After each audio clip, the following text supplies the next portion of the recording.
Assalamu alaikum everyone. Hope all of you and your family are in best of everything and doing quite well.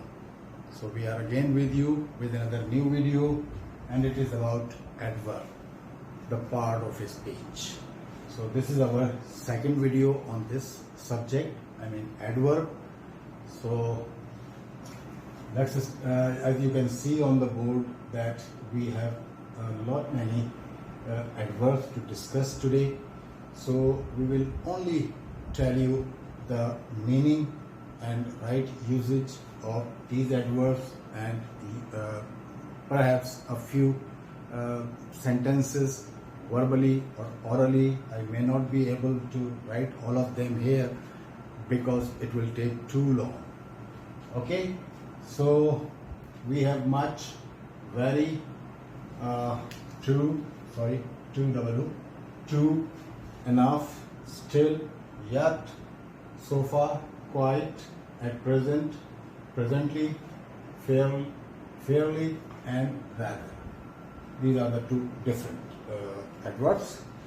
So let's start with much and very. To start with much, very, too, enough, still. Okay. So let's start with much and very. So much is used with the comparative degree of an adjective. For example, much better.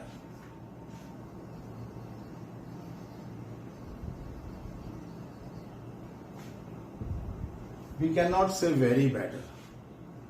We always say when it is comparative degree of adjective and we have to stress on it or add something to the meaning of it, much better. So Aslam is much better today. This is a sentence we can make. So like this, when we use past participle as adjective, जब हम third form को adjective के तौर पर इस्तेमाल करते हैं तो उससे पहले भी मच इस्तेमाल करते हैं. सो मच बेटर के साथ कोई और भी आपका जो है वो इस्तेमाल हो सकता है. Much worse, much taller,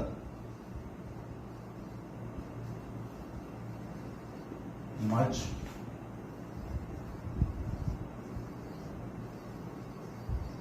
figure.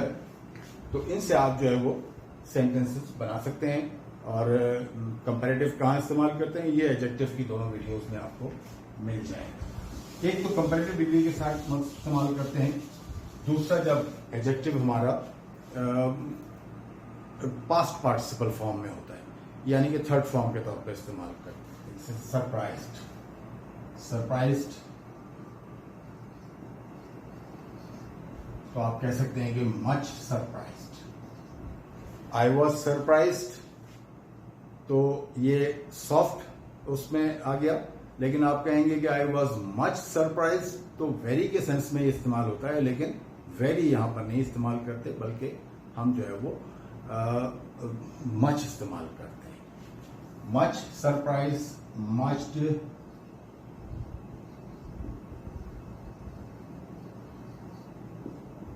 Interested, much shocked, much disappointed.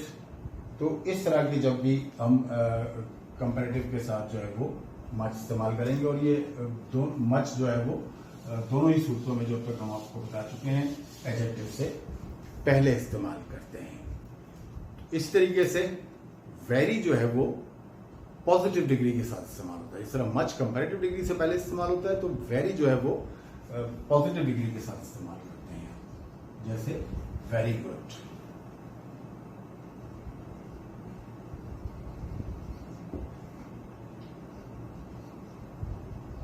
Very big, और भी very intelligent.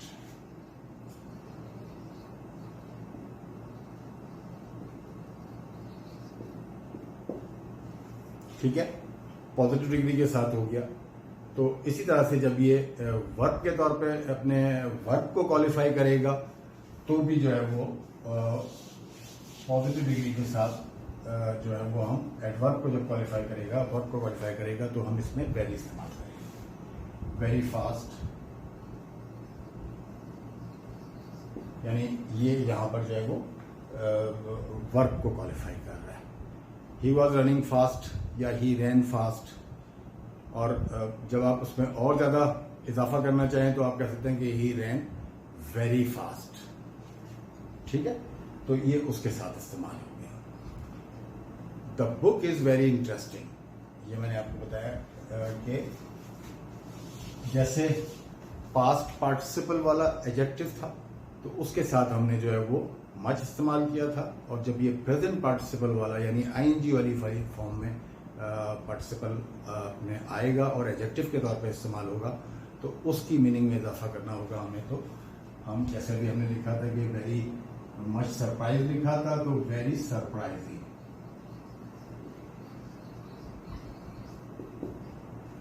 Much surprised, very surprising. Much better, very good. Much cleverer, very clever.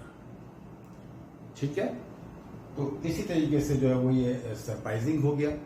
तो शॉकिंग के लिए भी वेरी इस्तेमाल करेंगे।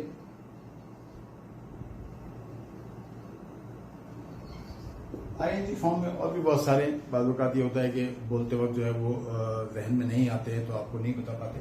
तो आप भी जो है ना वेरी इंटरेस्टिंग, अभी हमने जो इस्तेमाल किए थे,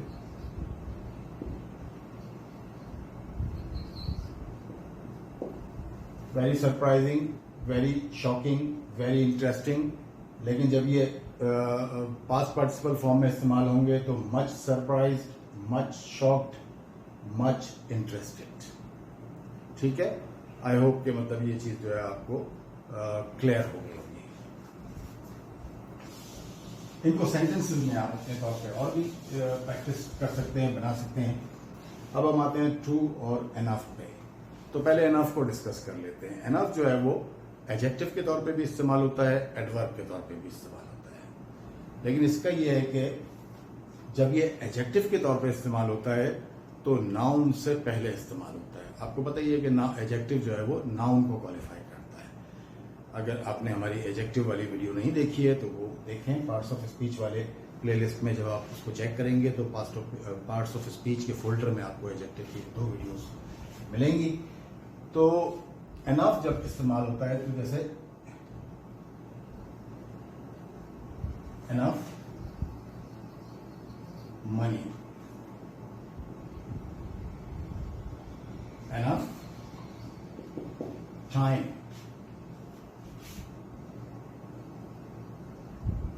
एनफ फूड। तो ये सारा money noun, time noun, food noun, तो एनफ उससे पहले इस्तेमाल हो गया। एनफ के माने होते हैं काफी। काफी से मुराद ये है कि जितनी एक मुनासिब मिकदार होती है या जितनी रिक्वायर्ड क्वांटिटी या क्वालिटी हो, यानी जितने पैसे चाहिए किसी काम को करने के लिए उतने पैसे हैं, जितना वक्त चाहिए किसी काम को करने के लिए उतना वक्त है, जितने खाने की जरूरत है जितने अफराद के लिए वो मौजूद है, तो फिर आप कहेंगे enough food. We have enough food, यानी जितनी हमारी रिक्वायरमेंट है वो मौजूद है, तो वो उस सेंस में एनफ इस्तेमाल होता है। लेकिन जब यही एनफ एडवर्ब के तौर पर इस्तेमाल होता है और दूसरे किसी एडजेक्टिव को क्वालिफाई करता है तो फिर जो है ये वो उस एडजेक्टिव के बाद लिखा जाता है। For example, called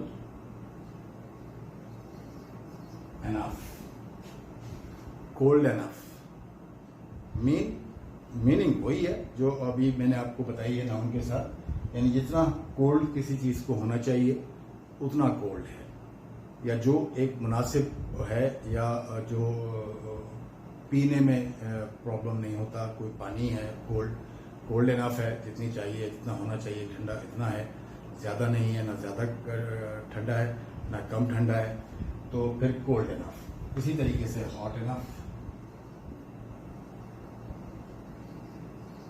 big enough,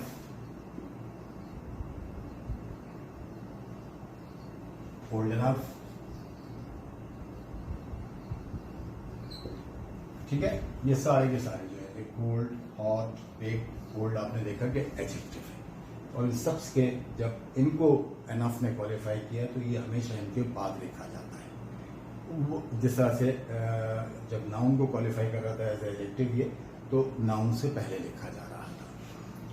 तो इसमें जो है वो आपको for example, I don't have enough money, I don't have enough money, जितने मुझे पैसे चाहिए उतने पैसे मेरे पास नहीं है।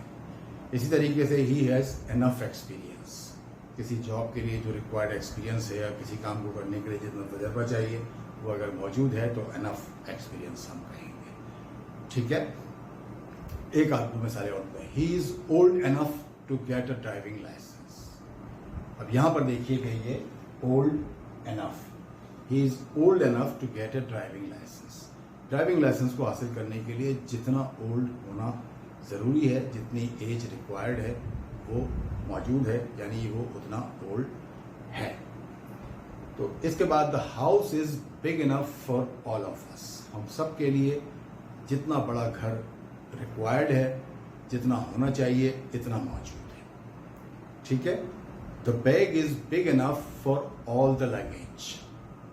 घर अपने बैग जो है वो जितना लगेज आपको पता ही है कि जो ट्रैवलिंग वगैरह में के लिए सामान इस्तेमाल होता है, जो सामान आप लेके जाते हैं साथ में वो लगेज कहलाता है। तो बैग वगैरह में आमतौर पे लेके जाते हैं, तो जितना लगेज हमारे साथ है, जितना सामान हम लेके जाना चाह रहे हैं वो सारा का सारा उस बैग में आ जाएगा। और बैग जो है वो इतना बड़ा है, काफ़ी बड़ा है, यानी जितना ज़रूरत है इतना बड़ा है। ठीक है, तो ये एनफ के मुतालिक आपको बता दिया है। अब हम आते हैं ट्रू। ट्रू जो है वो सिर्फ एडवर्ब के तौर पे इस्तेमाल होता है, और ट्रू जो है वो कोल्ड एनफ के बजाय जब हम कहेंगे ट्रू कोल्ड,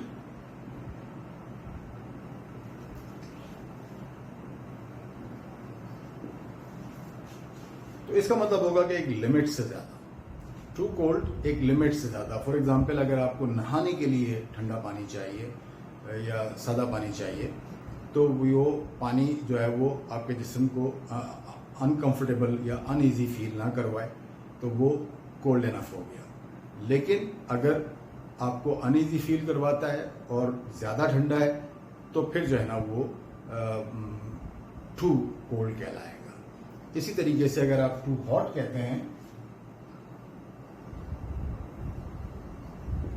फॉर एग्जाम्पल अगर चाय के लिए या कॉफ़ी के लिए आप इस्तेमाल करते हैं कि टू हॉट, तो इसका मतलब ये है कि एक ख़ास लिमिट, चाय जो है वो कॉफ़ी गर्म ही पी जाती है, लेकिन एक लिमिट तक ही गर्म होनी चाहिए ना।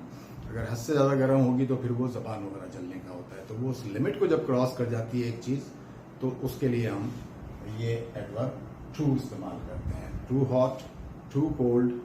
फॉर एग्जाम्पल मौसम, जैसे आजकल आप देखें कि सर्दी गर्मी हर तरह का मौसम होता है, लेकिन अगर एक लिमिट को क्रॉस कर जाए, इतना कि मतलब अनबियरेबल हो, ऑफुल फीलिंग्स हो, तो फिर आप कहेंगे इट इज टू हॉट। या ज्यादा सर्दी है, बहुत ज्यादा सर्दी है, तो आप कहेंगे कि it is too cold to go out. ठीक है, तो और बताते हैं, they were too shocked to say anything. Sorry, the radio is too loud.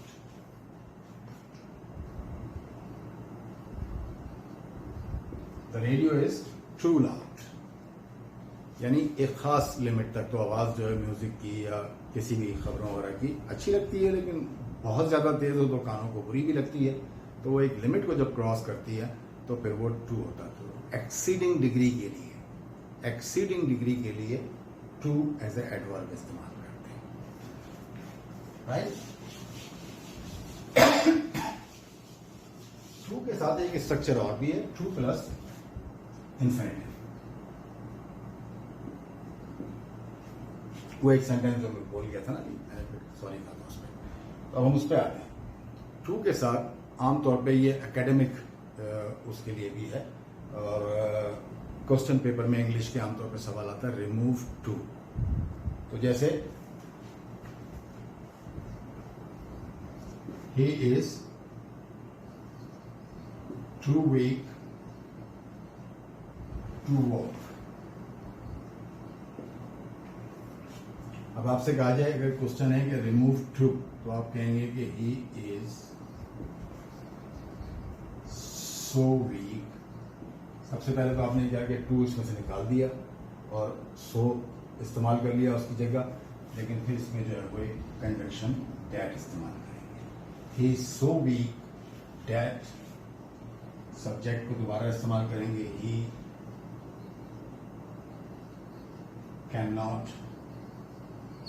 Walk. इस तरह से ये सेंटेंस जो है ना आमतौर पे प्रेजेंट का सेंटेंस है तो कैन नॉट हो गया। अगर यही सेंटेंस पास्ट का होता तो ये कुड नॉट हो जाता। He was so weak that he could not walk. या अगर ये होता कि he was too weak to walk, he was too weak to walk, तो फिर ये इस तरह से चेंज होता, he was so weak that he could not walk. समझिए? तो it is too cold to go out, it is too cold to go out. तो किस तरह से बनेगा sentence? It is so cold that one can not go out, क्योंकि इसमें subject कोई नहीं है तो वन हमने टेम्परेरी सब्जेक्ट के तौर पे इस्तेमाल किया है। तो it is so cold that one can not go out. They were too shocked to say anything. They were past में आ गया ना, they were too shocked to say anything. तो चेंज करेंगे अगर इसको, या टू को रिमूव करेंगे तो आप कहेंगे कि they were so shocked that they could not say anything. I am too busy to talk to you now, I am too busy to talk to you now. Remove too, so I am so busy that I can not talk to you now. Okay, so too और enough ये भी हो गए। आगे चलते हैं थोड़ा सा।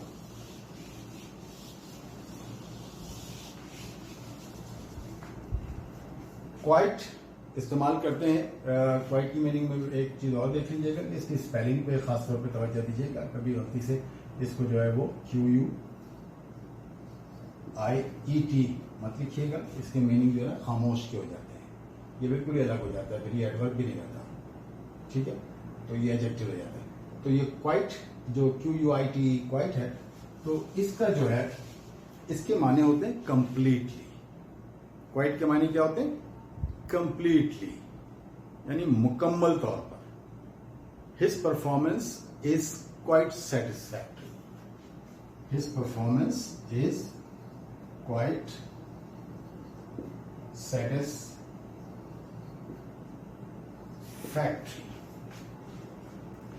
इस तरीके से your answer is quite right.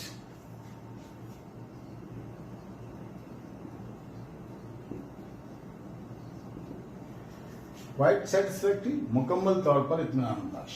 Quite right, मुकम्मल तौर पर दुरुस्त या सही। It is quite clear today, मौसम के लिए इस्तेमाल होता है। It is quite clear today, जब हम कहते हैं कि quite clear today, it's mean कि कोई इक्का दुक्का बादल भी नहीं है, सूरज पूरी आबोताब से चमक रहा है और मतलब बिल्कुल साफ है जिसे कहते हैं ना, तो मुकम्मल तौर पर साफ है। मैंने कहा ना कि इक्का दुक्का बादल भी नहीं है, तो उसके लिए फिर क्वाइट इस्तेमाल करेंगे। ठीक है, अब आते हैं हम सॉरी स्टिल और यट और सोफा रह गए ऊपर जो है, तो हम इसी तरह होते हैं।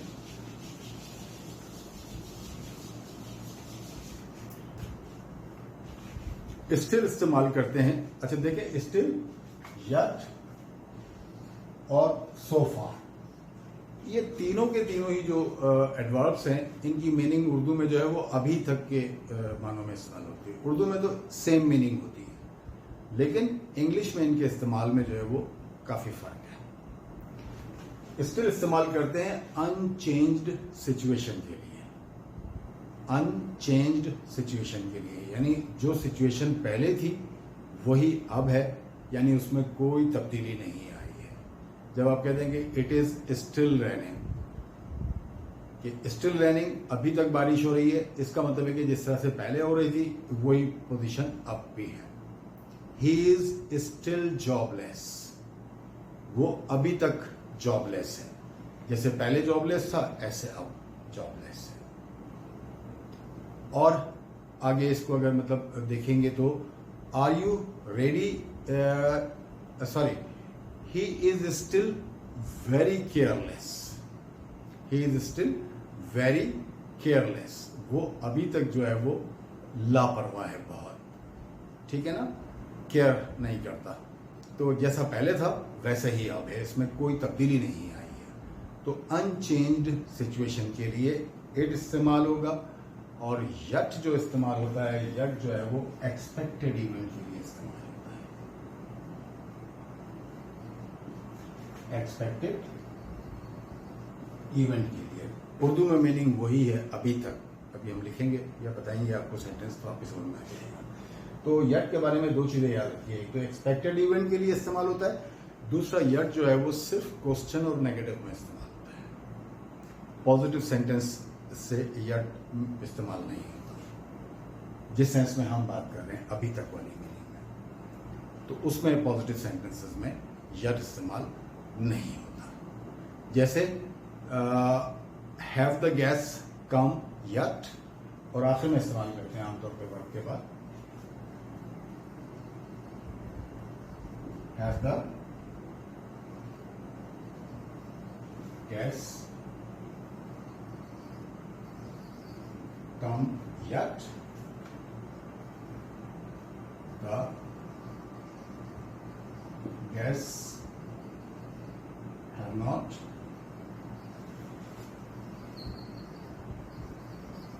come yet। ये क्वेश्चन है, क्या मेहमान अभी तक आए या नहीं आए, यानी एक्सपेक्टेड इवेंट इस सेंस में कि आना है उन्होंने, दे आर एक्सपेक्टेड, प्लान है, प्रोग्राम बना हुआ है कि मेहमानों ने आना है। तो क्वेश्चन ये किया जा रहा है कि अभी तक आए या नहीं आए, यानी वो जो एक्सपेक्टेड इवेंट है। जवाब मिल रहा है the guest have not come yet, या शॉर्ट आंसर अगर इसको दिया जाएगा तो नॉट यट, अभी तक नहीं है लेकिन आना है। तो अभी तक क्या पोजीशन है वो बता रहे हैं, मतलब एक्सपेक्टेड इवेंट के लिए कि जो होना है तो वो काम अभी तक हुआ है या नहीं हुआ है, उसके लिए जो है आप यट इस्तेमाल करते हैं, क्वेश्चन में भी और नेगेटिव में भी। आर यू रेडी यट, आप तैयार हैं अभी तक, अभी तक तैयार हुए कि नहीं हुए, not yet. I am not ready yet, वो कहते हैं कि लेट्स मूव, तो कहते हैं चलो चलते हैं, we are too late, so I am not ready yet, अभी तो मैं तैयार ही नहीं हूं, अभी तक तो मैं तैयार ही नहीं हुए हूं, लेकिन तैयारी प्रोसेस में है और एक्सपेक्टेड है कि जल्दी जो है वो तैयार हो जाएंगे। So I have not finished reading that book yet, I have not finished reading that book yet, ठीक है। तो इसमें जो है मतलब एक किताब पढ़ रहे हैं लेकिन अभी तक क्या पोजीशन है कि वो ख़त्म नहीं हुए, लेकिन ज़ाहिर पढ़ रहे हैं तो वो एक्सपेक्टेड है, उम्मीद है कि वो जल्दी जो है वो ख़त्म हो जाएगी। तो इसी तरीके से the train hasn't yet arrived, या the train hasn't arrived yet, the train hasn't arrived yet.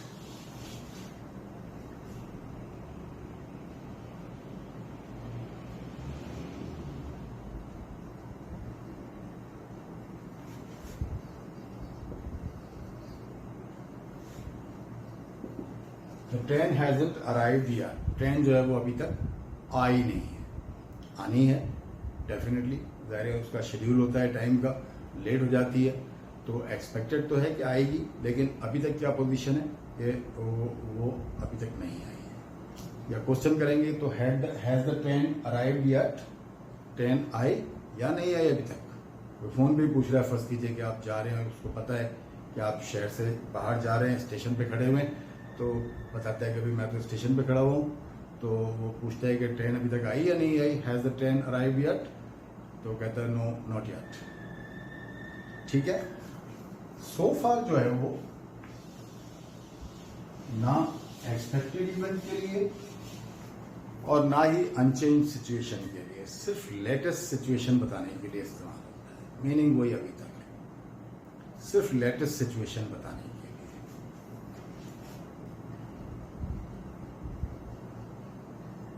we have collected 5,000 ED so far. अभी तक क्या पोजीशन है? हमने ईदी जो है वो या ईदी के जो पैसे मिलते वो 5,000 जमा हो गए या जमा कर लिए, तो ये लेटेस्ट पोजीशन है अभी तक की, आगे का कुछ पता नहीं। फॉर एग्जाम्पल किसी भी प्लेयर के लिए आप क्रिकेट देखते हैं, ही हैज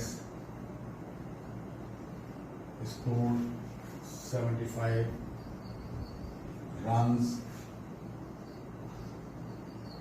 सो फार, अभी तक उसने 75 रन बनाए। लेटेस्ट पोजीशन ये है। तो लेटेस्ट पोजीशन को शो करने के लिए अभी तक की मीनिंग में वो अनचेंज्ड वाला सेंस यहाँ पर नहीं है, एक्सपेक्टेड इवेंट वाला सेंस नहीं है, तो उसके लिए सो फार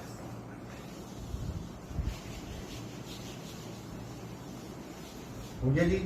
एट प्रेजेंट, प्रेजेंटली अभी आपको बताते हैं, पहले फेयरली और रैदर पे आ जाते हैं। फेयरली और रैदर जो है वो एडवर्ब हैं और एडजेक्टिव को क्वालिफाई करते हैं, जैसे फेयरली गुड।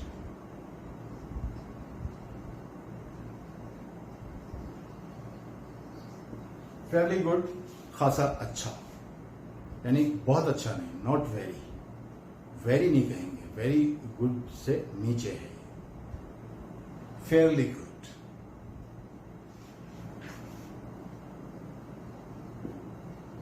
फेयरली टॉल, खासा लंबा, अच्छा खासा लंबा है, ठीक है।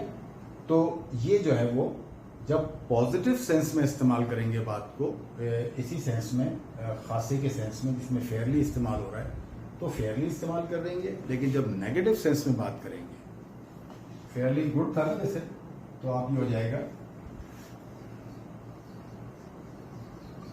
Rather bad. फेयरली बैड नहीं कहेंगे, रादर गुड नहीं कहेंगे। टॉल को अगर आप पॉजिटिव सेंस में ले रहे हैं तो फेयरली इस्तेमाल करेंगे, और अगर शॉर्ट को नेगेटिव सेंस में ले रहे हैं तो rather short. The house is rather small, आप यानी अपनी पसंदीदगी का इजहार नहीं कर रहे हैं, यहाँ पर अप्रिशिएट नहीं कर रहे हैं उसको। The house is fairly big, अच्छा खासा बड़ा है और खासा छोटा है, मतलब यानी वेरी की सेंस में नहीं आ रहा। वेरी शॉर्ट नहीं कह सकते, वेरी शॉर्ट पे थोड़ा और ज्यादा वो हो जाता है, ये कहीं दरमियान में मतलब जो है ना वो उसके हैं। तो इसी तरीके से जो है वो फेयरली बिग, रादर स्मॉल, इस तरीके से Fairlie interesting, rather boring, Fairlie clean, rather dirty. Okay, present और प्रेजेंटली मैंने यहाँ पर इसलिए लिखा है कि मैंने नोट किया है कि इस पे बहुत लोग जो हैं मिस्टेक करते हैं लिखते वक्त, कि मीनिंग जो है वो इसकी I have no money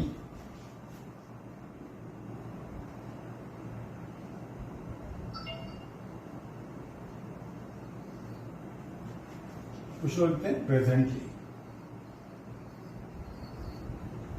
presently का मतलब मौजूदा वक्त को वो कहते हैं, यानी इस वक्त। हालांकि उसकी बिल्कुल ये मीनिंग नहीं है, प्रेजेंटली की मीनिंग ही अलग है।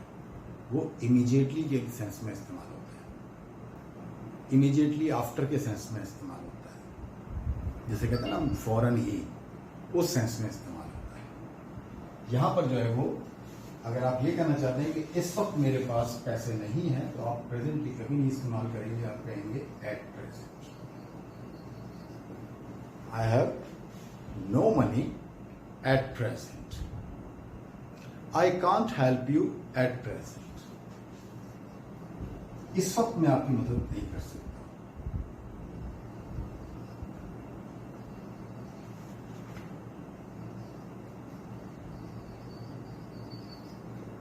इस वक्त या इस लम्हे में आपकी मदद नहीं कर सकता। यहां पर प्रेजेंटली इस्तेमाल नहीं। प्रेजेंटली जैसे मैंने आपको बताया कि फौरन ही के सेंस में इस्तेमाल होता है, यानी इमीडिएटली। मिसाल एक दो मैं आपको बता देता हूं, जैसे कि ही विल कम हेयर प्रेजेंटली, वो यहां पर फौरी तौर पर पहुंचेगा या आएगा। ठीक है, he will come here presently, ज्यादा देर नहीं लगाएगा, not long, it will not take long, ज्यादा देर नहीं लगेगी। इस सेंस में प्रेजेंटली इस्तेमाल करते हैं जब आप कहते हैं फौरन ही। आई शैल इन्फॉर्म यू प्रेजेंटली, मैं आपको फौरन ही इन्फॉर्म करूंगा और इसमें देर नहीं लगेगी। तो फौरन ही के सेंस में जब हम बात करते हैं तो प्रेजेंटली इस्तेमाल करते हैं। तो तकरीबन हमने तमाम टॉपिक्स जो यहाँ लिखे थे वो कवर कर लिए हैं। तो उम्मीद है कि आपकी समझ में आ भी गए होंगे। तो कोशिश कीजिएगा कि एक आध दफ़ा रिपीट करके भी देख लीजिएगा, पॉज करके देख लीजिएगा, नोट करके, और सेंटेंसेस बनाइएगा, प्रैक्टिस कीजिएगा अपने तौर पे।